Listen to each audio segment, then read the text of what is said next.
there's the saying, you know, you can't change the waves, you can only learn to ride them. And I mean, that's life, that's the seas, that's, you know, everything.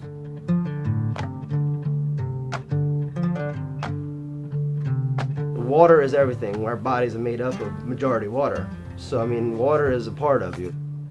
So you got to learn to live with it. No, you can't fight it. You fight against water and you're gonna lose. We have to preserve it for the future. I mean, I want my son to be able to go and catch a fish one day, you know, and that's the big thing, is protecting what we have, because it is very volatile. It could be wiped away in an instant. Think about the future. You have to. If you don't, then I mean, you're not gonna have one. When you talk about sustainability and you start to think about, man, am I gonna lose the shrimp that I love? Am I gonna lose the oysters that I love? And when I lose that, am I gonna lose the oyster fishermen, the shrimpers? We can't sustain ourselves here at Dookie Chase if our sources can't sustain themselves. We're all one. We're all pulling from the same source, right? So we have to be sustainable. We have to support the people that's doing it the right way to make it sustainable, so we can continue doing what we're doing and be sustainable.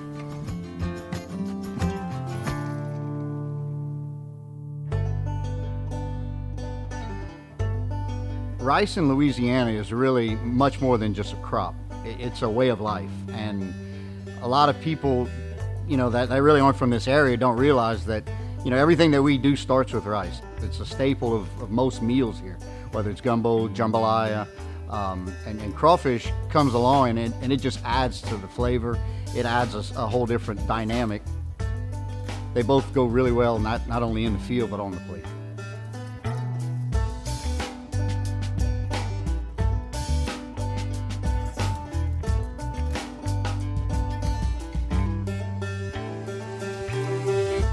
Ecosystem that the rice and crawfish and even the soybeans and all the 6,000 acres, when you really sit back and look at the way that the system is all designed, everything complements each other and everything feeds off each other.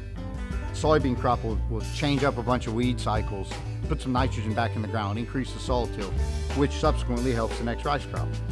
We will harvest 2 crops of rice, then we'll come back and we'll go into crawfish production.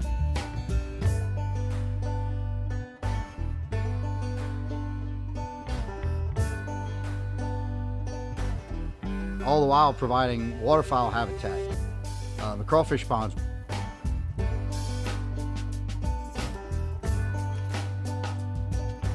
When we finish with that, we're going to go in and lower the water. We can take that water, reuse it on other rice fields, provide shorebird habitat at that point.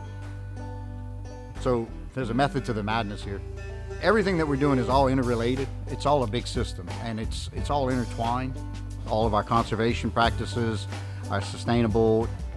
Our main goal here is always to leave it better than what we got it as. So hopefully the 7th generation will be able to take advantage of that.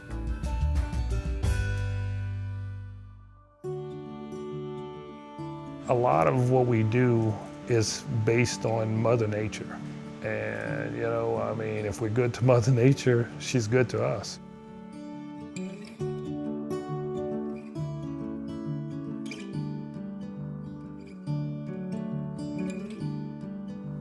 It's really rewarding to see the next generation picking up where I left off from.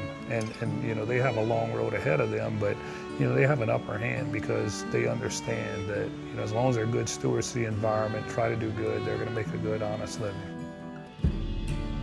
It's a good feeling when people talk good about the seafood you're bringing them. You know, we sell to some of the highest end restaurants in New Orleans, and they just beside themselves about the quality of the seafood that we bring. You know, I mean, they're all on board when we say we got stuff for coming to the city. They want it, you know, so it's just a good feeling knowing that you're feeding some people some of the best food that they can eat. That's the key of talking about sustainability, right? And doing things right, and making sure the farmer or the rice farmer is doing it right, and the guy who's producing the sausage is doing it right, and where we getting our seafood is doing it in the right way. Because I want people to enjoy gumbo long after I'm gone. I want my great-grandkids to be telling this story and unifying people over a great bowl of gumbo. And that means a lot to us, because as we say, gumbo changes the course of America. So I want that change to happen over and over again where it needs to change.